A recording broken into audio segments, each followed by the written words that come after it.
V Infuso is a good YouTuber. He makes good Gotham content. I was always right about him. He's a hack! My least favorite YouTuber! He's screwing with the wrong series! He's a blight on this entire platform! I want that bald-bearded bastard cancelled! I want him hacked by fraudulent sponsors! I want Infuso! These videos are not for children. If you're a children, then piss off. Hey there, it's me, your least favorite YouTuber, V Infuso. And if that statement wasn't true before, then it's probably gonna be now. Now, I've upset a lot of people before when I stated I didn't love the Christopher Nolan Dark Knight trilogy. And then I upset people again when I said I didn't really love the 1989 Tim Burton Batman movie. So now that I've been completely pushed out of that fandom, I figure now is a good time to start disappointing the Spider-Man crowd. Because I don't really love the Sam Raimi Spider-Man trilogy. What are you talking about? I know, but hold on. For you true believers out there that are skeptical, just give me a chance. They love me. First and foremost, and this one's gonna sting a little bit, but it's time to just rip that Spider-Man Band-Aid right off right quick. I didn't like Tobey Maguire's Spider-Man. I know, but there's more to the statement, hear me out. Peter Parker is typically a nerdy, awkward teenage outcast who's the butt of almost every joke. He's brilliant, but not socially. He's a nerdy remnant of a bygone era. The guy just radiates Leave It to Beaver energy. And I truly think that Tobey Maguire captures this half of the character perfectly. When you're watching him get bullied, it's believable because this is the type of guy who would be bullied back in high school. And middle school, elementary school, and probably pre-K. Tobey Maguire really truly personifies Peter Parker here. And he does so with a certain authenticity that I don't think gets applauded quite enough. It would be so easy for the dweeby Parker to come off as a whiny, annoying little brat, a nuisance to those in the character's life, and moviegoers watching alike. But instead, Tobey really delivers, and he makes you want to root for this walking wedgie. Tobey Maguire's Peter Parker has a lot of heart. This half of the character, he got down 110%, no question.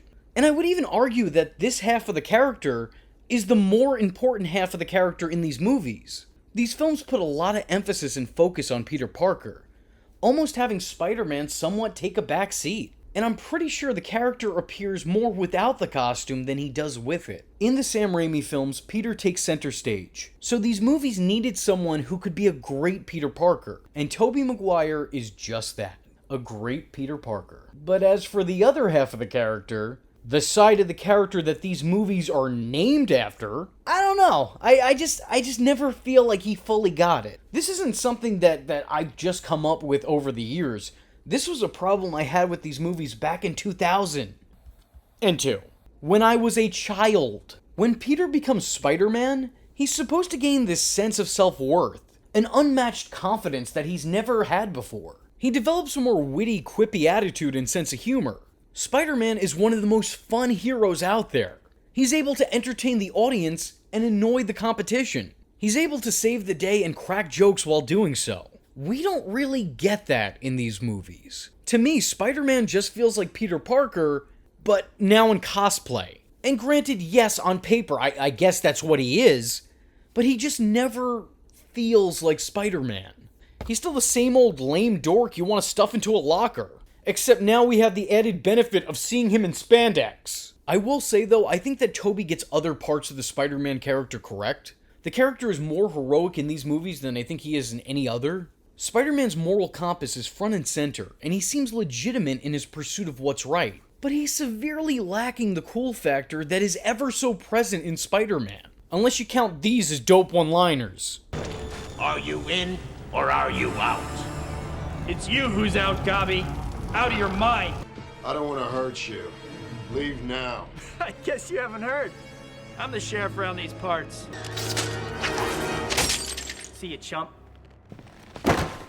Pizza time. The truth of the matter is that being Spider-Man doesn't really change Peter all that much. It doesn't do a whole lot to evolve him. It doesn't develop his character, it just provides new obstacles for him. The closest thing to development the character gets is in the third movie when they decide to make him a prideful, narcissistic asshole. Which also is not Spider-Man, so what are we doing here? I could go on and on about how Spider-Man 3 completely defiles the character and turns him into an absolutely unlikable lead. I mean, this movie buries both the man and the spider. But for as bad as this movie is, and for the completely wrong direction that they took Peter Parker in, I still think the first serious misstep was back in Spider-Man 2. I completely understand having Peter drop the costume. He's so consumed with being Spider-Man that he's forgotten how to be man. Seeing all the stress that comes with being a hero and none of the reward, he gives it all up, hoping to better his own life. That makes sense to me. That's human. And Spider-Man, quite frankly, is quite possibly the most human hero out there. Web blood included. However, I think the movie takes it a step too far by having Peter witness a crime, and not a victimless one at that, and instead of intervening or trying to help in any form or fashion, he just runs off. Come on, Pete. You're Spider-Man, not the Lightbringer. Fair enough when he sees cops pursuing a criminal, that's fine. But the guy literally leaves someone to be mugged, beaten, and held, potentially killed, for all he knows. He has absolutely no excuse for this. Because he didn't need to be Spider-Man in that instance to help somebody. He could have just done it himself, glasses and all. But he chose to turn his back on someone in need. And that completely goes against everything Spider-Man is about. But you know who really gets it worse in these movies? Mary Jane. Mary Jane is the definition of a damsel in distress in these movies. She got kidnapped in the first one, she got kidnapped in the second one, guess what happens in the third one? That's right, she gets kidnapped. Her only place in this story is to be the girl that Spider-Man saves. I think the series did right by the character in the first movie. I mean, granted, it's still a significant detour from who she is in the comics, but, you know, you can't have it all. But they still did a really good job of making a likable lead. And then they did everything in their power to break down what they built up. In these movies, she's petty, blaming Peter for all of her misfortunes and being kind of mean-spirited to him. She comes off as completely resentful, and they haven't even made it to the honeymoon yet. Despite claiming to have always known Peter was Spider-Man, she continually chastises him for not being there for her.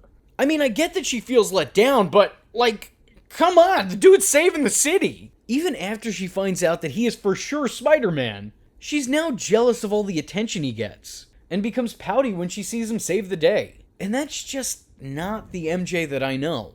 MJ in the comics is supportive, as is Peter for her and her dreams as well. They have such a great relationship in the comics, so to see it brought to the big screen as if they were originally scheduled for an appearance on the Jerry Springer Show is a little disheartening. I take a lot of issue with the way Mary Jane is presented in these movies. But more so over, I take a lot of issue with her relationship with Peter in these movies. They have such a sincere energy between them that most people disregard just how terrible their actual lines of dialogue were. You're taller than you look. I hunch. Don't. These roles went to the right people. They made a cute couple. Two people that you really wanted to root for. Until the movies eventually make you want to root against them in every one of their obstacles. They're two people who are trying to get over what life throws at them, but you kinda don't want them to after a while. You want them to go separate paths and stay as far away from each other as possible. Their incredible chemistry seems to dissipate from movie to movie, finally ending up being a hollow shell of something that was once sweet. In the first movie, she's the lifelong neighbor girl that Peter's pined for his whole life. The unattainable girl next door who he's physically close to, but so emotionally distant from. That movie ends with her professing her love for him, only for him to turn her down because it's the right thing to do, I guess. Sure, whatever. In the next movie, despite being denied, she still lightly pursues Peter, and she wants him to show interest in her. Then when he finally does, she's over it. And then later she wants him again, but now he's over it. Yes, I'm simplifying things here. Please stop writing the comment, I can hear you now.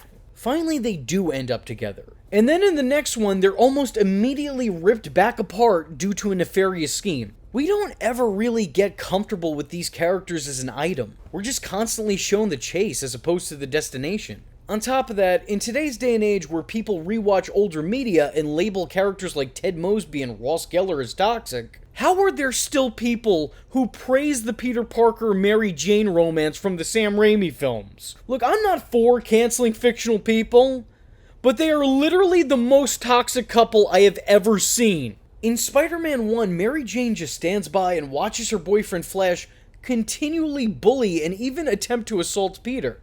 Then she gives him the stink eye and judges him for defending himself. MJ, about today. At school with Flash. You really freaked us out. I'm sorry. Peter and MJ are later having a moment, and just as it looks like these two lovebirds are gonna chirp, Flash arrives just in the nick of time to web block. Her and Flash break up, and she immediately rebounds with Harry, Peter's best friend.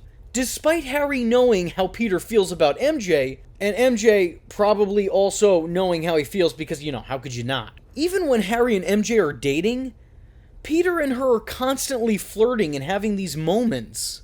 On top of that, she also has a very obvious crush and attraction to Spider-Man, who she does not know is Peter. Actually, come to think of it, she cheats on Harry with Spider-Man, when she was supposed to meet him for a date nonetheless. Her and Harry eventually break up, go figure, and she makes a pass at Peter. Peter declines, and we're off to the next movie. MJ is still trying to make Peter fall into her web. No pun intended. But he's either denying his love for her to her face, or otherwise breaking promises and continuously letting her down. She randomly drops a bombshell on Peter that she's seeing someone else, his boss's son, but she says this after she lets him know that she still in fact has feelings for him. Peter continues to let her down, so she figures, oh well, better marry this dude because Peter's not paying me any attention. Despite this, Peter later tells her that he's changed and asks her for another chance. Despite the fact, to his knowledge, she's trying to move on, and she's someone else's fiancé. Then, Mary Jane says, fuck it, I'll give him another chance, even though I'm picking out wedding dresses and setting a date. But Peter's like, nah, I can't do it, I'm Spider-Man again. He saves her, they share a moment,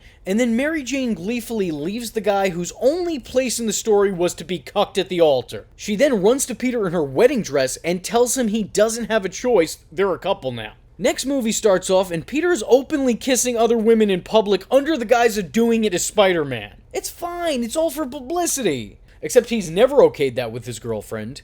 And the woman that he kisses is actually his classmate, who clearly has a bit of a crush on him. Peter attempts to propose, but she leaves upset before he can.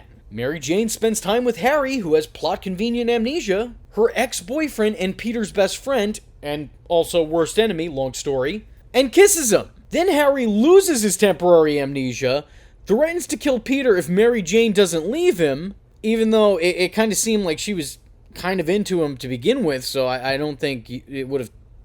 I don't think you really needed to go that route. So they break up, even though her boyfriend is Spider-Man and she could just go over there and be like, hey, Harry's evil again, he wants to kill you, but also he's trying to get me to break up with you. You want to do something about this? But no, she figures... yeah, I guess you're right. I have to break up with him. I have no other choice. What else can I do? So they break up. Peter, of course, cries, like he does in all of these movies. What are you talking about? But then he's mean, evil, emo Peter, because he's got a symbiote that also works as a drug of some kind. He then dates his classmate Gwen Stacy, who he kissed in front of Mary Jane already, and then just starts stalking his ex-girlfriend like it's a thing to do, all while parading Gwen Stacy around like she's some kind of trophy. He comes to her new job to humiliate her, and make her feel bad by seeing him with Gwen Stacy. And then for good measure, he even knocks her on her ass after beating down her coworkers. Despite this, the two try to meet up and work things out again. But Mary Jane is of course kidnapped. Pete and now good guy Harry come to save the day. In saving his friends' lives, Harry loses his own. And now that there's no more suitors for Mary Jane, Peter and MJ dance in celebration. That last dance they have, I think we're supposed to feel at ease and happy that these two characters have made it work. You know, forgiveness is the theme of that Spider-Man movie. But by the time the credits roll in Spider-Man 3, they've already been so awful to each other that I don't think anyone really cares to see them together again. This is not a happy ending for anybody. Not for Peter, not for MJ, not for Sam Raimi, not for me having watched this. It's a happy end for nobody. Look at their facial reactions during this scene. They don't even look happy, they look traumatized. These two are absolutely awful to each other. And if we're going to start calling out fictional characters now, I say let's start here. Peter and MJ had a terrible relationship in the Spider-Man movies. And don't even get me started with Harry. This series really spent 2 whole movies crafting Harry's origin story and ended his arc with 0 payoff. You went through all that trouble of making the guy a heel, and for what? An abrupt last-minute face turn that eventually costs him his life? You would think with the amount of time and attention these movies focused on Harry, that the goal would be to make him the third movie's big bad. It only makes sense. But apparently, it'd make too much sense. Instead, he gets negated to a backseat villain role and is overshadowed by Anakin Skywalker's worst nightmare and Black Carnage. What's truly sad is that we saw Harry be dismissed by the only person who he'd ever won approval from. His own father. He had his father die without ever making him proud or gaining his acceptance. So he tries to walk in his father's shoes, but he fails at doing so. We watched as Harry found out that the man he believes murdered his father was his own best friend, who is also the guy that started dating the girl that he loved. That's a pretty big build for 2 movies. And how does that sad story end? He hits his head, gets temporary amnesia, gets better at the worst time, pretends to date MJ to get back at Peter. Peter throws a bomb at his face. He apologizes and says MJ needs him and all is well. Oh, and then he dies. That's it. That's the arc. Thanks for coming. A lot of people hold these movies to such a high standard that they compare any other Spider-Man related concept to this, and they act as if this is the one true interpretation of their favorite hero. Thing is, these movies alter their source material quite a bit. Let's get the obvious one out of the way. Spider-Man's web shooters are not natural.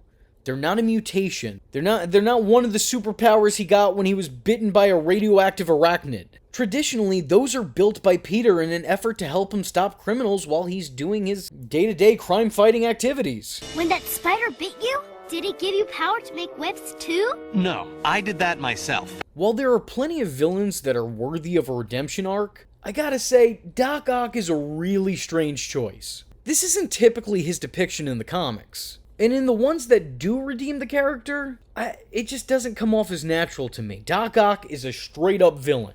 He's not an anti-hero, he's not somebody to feel bad for, he's a straight-up baddie.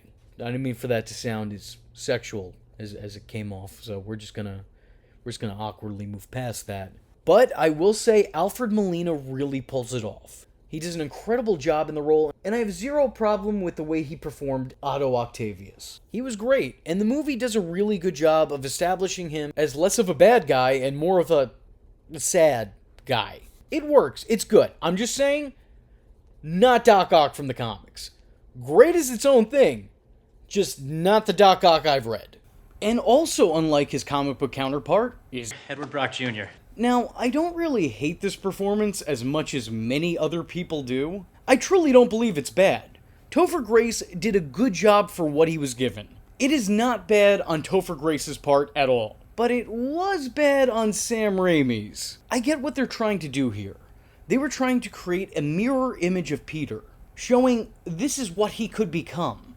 And they succeeded at that, because I could just as easily see Eric Foreman over here playing the titular role, and he'd probably be every bit as good as Tobey was. So yes, in that sense, it worked. It definitely is very Peter Parker-esque. However, I don't think that Venom is the right character to do this with. Eddie Brock isn't some evil version of Peter Parker. He's the antithesis of Peter Parker. Peter's a nerd, Eddie's a jock. Peter's small and frail, Eddie's big and brolic. Peter likes science, Eddie can't do math. It's that simple. In Spider-Man 3, this isn't Venom.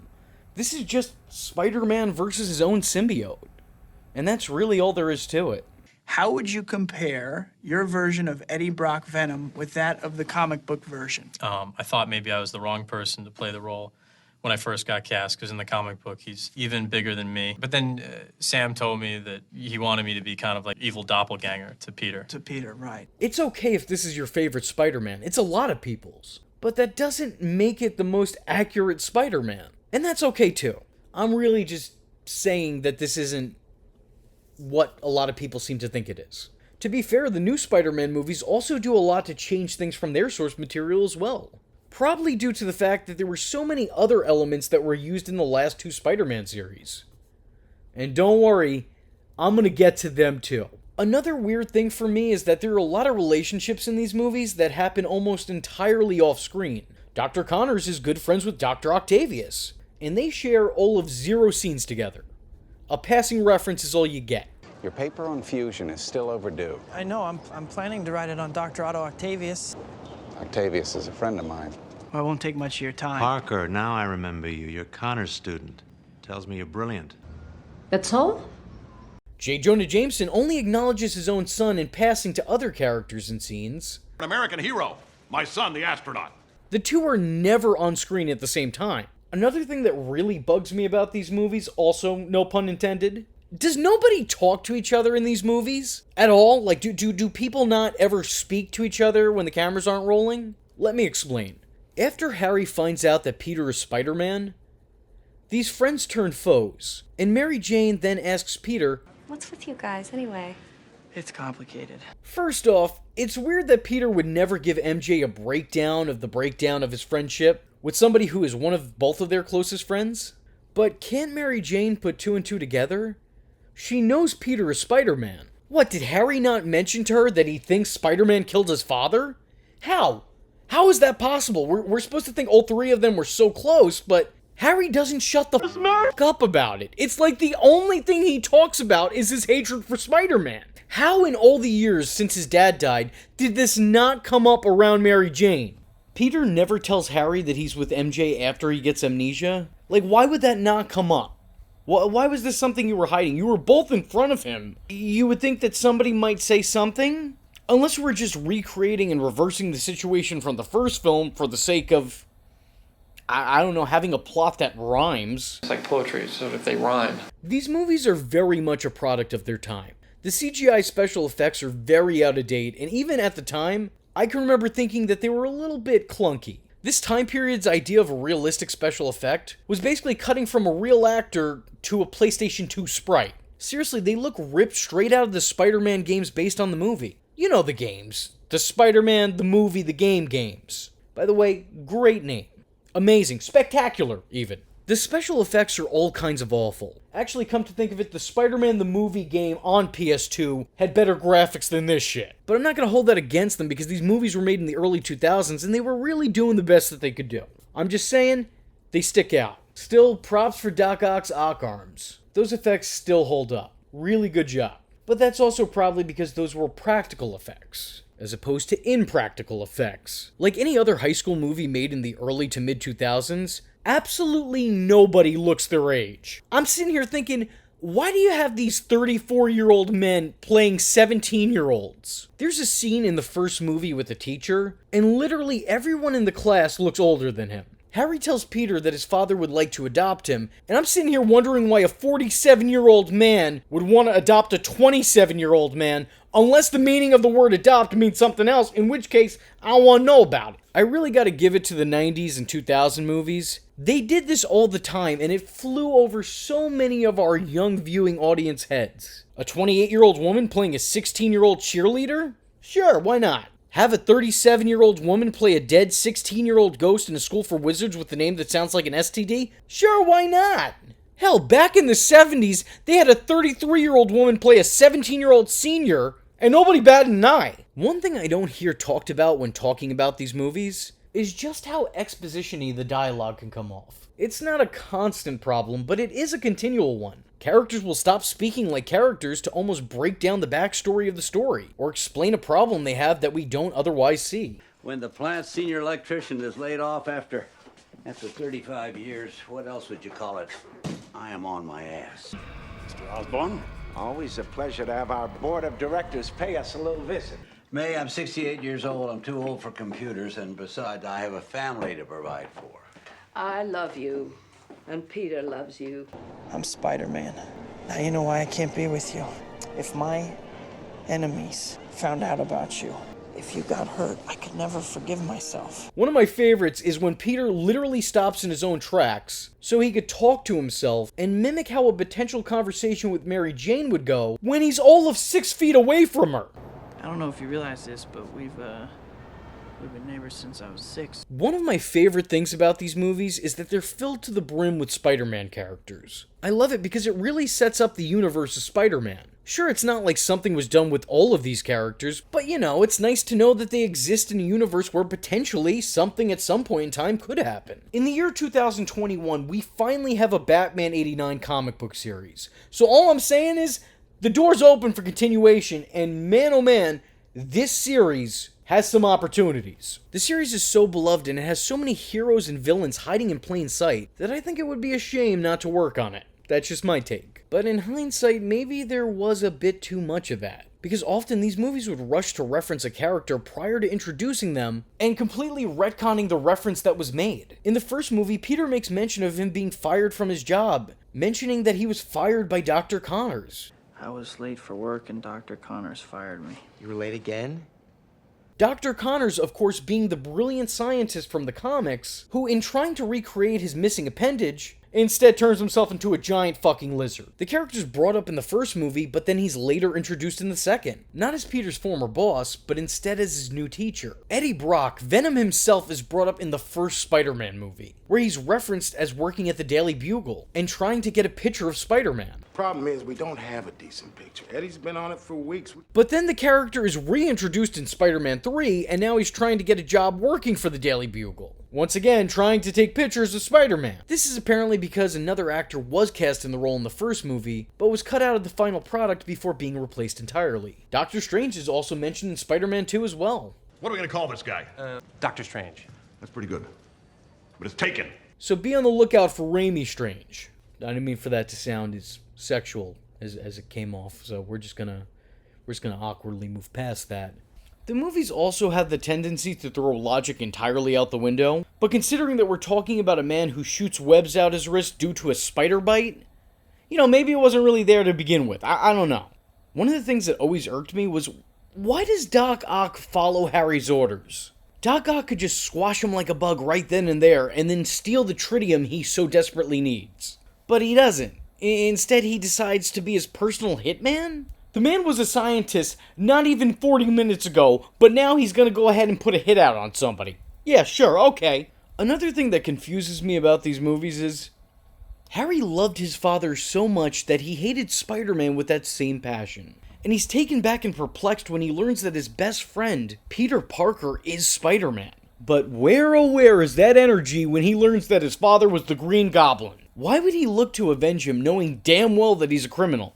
Knowing what he did to his best friend's elderly aunt, and the woman he clearly still has some feelings for. Why would you do it? Why would you take up that mantle? For the way that Harry was depicted in these movies, his arc could have and probably should have ended the second that he realized who his father was. After learning of his nefarious ways, his grudge with Peter should have just been stifled. Like, I'm not saying make them best friends again, but you know, you would think that he'd be somewhat understanding of the situation, considering that his father was a malicious, violent, murderous psychopath. You would think. These movies also seem a bit repetitive. For one, we get the same Spider-Man running in front of the American flag bit each and every movie. On top of that, we also see him enter a burning building on multiple occasions. We watch him have the same "do you love me" conversation with MJ over and over and over again. Both Spider-Man 1 and 2's main villain is a brilliant scientist who Peter knows personally through Harry Osborn. Both are intellectual mentors that have a fondness for Peter, and both went mad due to their own experiments going awry. Granted, in execution, things are done considerably different, but still, these movies are a testament to sequels just doing the same thing over. It's not quite hitting Hangover 2 levels of repetition, but it's not as far off as you may think. A lot of people will look to Spider-Man 3 as the absolute low point of these movies. And rightfully so. It is. No question. It's the worst. It's actually so bad that I have to make an entirely separate video talking about all that's wrong with it.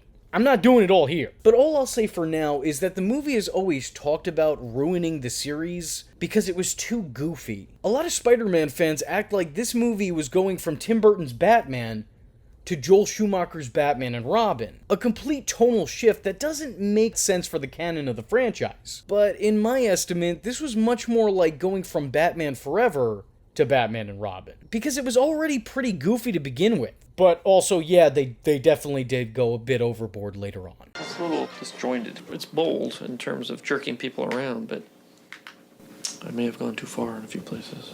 I think this trilogy is one of the rare times where the extended cuts are actually vastly inferior to the theatrical cuts. These scenes that they added in do more to take away from the story than add to it. They're unnecessary additions that mess with the pacing of the movie, and the extension and addition of scenes seem to completely conflict with the overall tone. If you have the choice, trust me, you're going to want to go for the theatrical cuts. The sole scene worth watching is seeing J. Jonah Jameson hop around his office in a Spidey suit while playing pretend. It's a fun scene overall, but it's not something that works all that great for the canon. Again, just a bit too goofy. I have a whole bunch of questions regarding these movies too. Like, why was Robbie always side-eyeing Peter and making mention of Spider-Man while making eye contact with him? Did he know Peter was Spider-Man? And if so, how? How did he figure it out? There's no indication how he did. I mean, other than the obvious that everybody in these movies finds out that Peter is Spider-Man. Also, in addition to me asking how Robbie knows Peter is Spider-Man, I also have to ask, how does nobody else? How did no one figure out he was Spider-Man after this? Or this? Or this? And I'm supposed to believe these kids on the train didn't tell anyone in school they saw Spider-Man's real face? I mean, sure, you're not going to bring the 5th graders into a lineup to pick him out, but still. And also, if this is Peter's aunt and uncle, just how old were his parents? Someone make it make sense! Now, don't get it twisted. I don't hate these movies.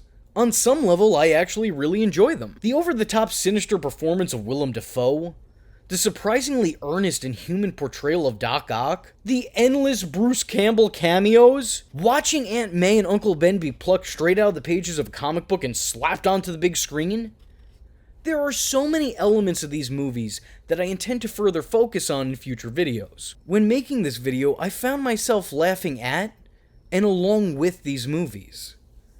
Whether they're good, whether they're bad, they're always entertaining. I don't hate these movies. I truly don't. I just don't like them as much as a lot of other people do. That's not even to say that they're badly made or poorly put together. These videos are just solely made to talk about some of the things I disliked from the films I talk about. And a lot of the things that I listed kinda take away from my viewing experience. So no, I don't hate the Sam Raimi Spider-Man movies. I just wish that they did a couple things different. Anyway, with that being said, I was your least favorite YouTuber, now for sure, The Infuso. And I thank you for watching. Hope to see you in the next one. Enough said. I am vengeance. I am the night. And that was V Infuso. Just remember, if you're not tuning in, then you're missing out. So, if you like the words that came out of his mouth hole, and you too would like to become a V-generate, don't forget to like and subscribe. Thanks for watching, nerds! And if you're not joining the fun, you're in for one bad day. And you know what they say about having one bad day?